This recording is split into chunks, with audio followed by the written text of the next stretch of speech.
Once upon a time, there was a beautiful princess with long blonde hair and big blue eyes. She wasn't tall and she wasn't short. Her name was Maria. She lived in a castle with her fat old cat called Suki and her noisy green parrot called Jimmy. Her mother, Queen Zelda, was ugly and short and had long brown hair and green eyes. She was also very mean. She wanted to be young and beautiful like the princess. The queen didn't like the princess, so she kept her locked up in the castle all day, every day. The princess never went out and didn't have any friends. She was very lonely. Some people tried to rescue the princess, but they couldn't because the castle didn't have any doors. There was only one window at the very top of the tower. There was also a scary three-headed dragon guarding the castle. One day, the queen went to the shops to buy some ham and cheese. A brave, clever, tall prince with short black hair and brown eyes was passing the castle on his motorbike. He was very handsome.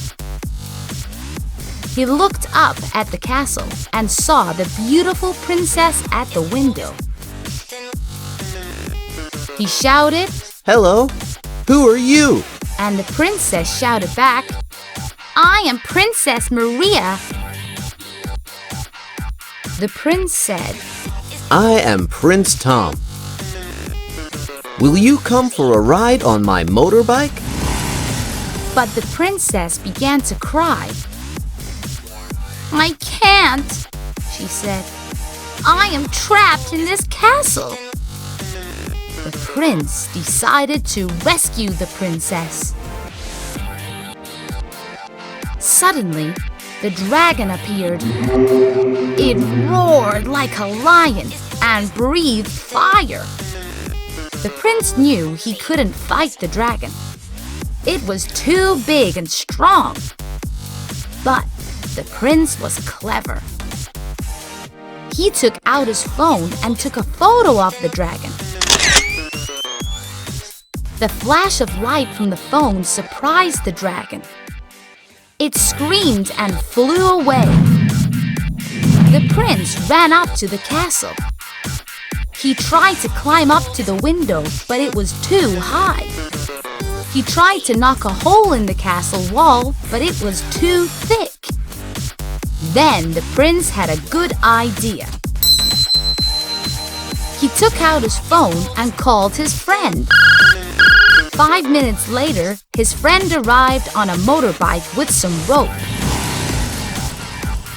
The prince then called the parrot. The parrot flew down and took the end of the rope in his mouth and flew back up to the window. The princess tied one end of the rope to her bed and threw the other end out of the window. The prince tied the rope to a tree. The princess then slid down the rope with her cat and parrot. "Thank you for rescuing me," said the princess. "Let's quickly run away before the queen comes back." The princess jumped onto the back of the prince's motorbike. They drove away from the castle. They were soon married and lived happily ever after.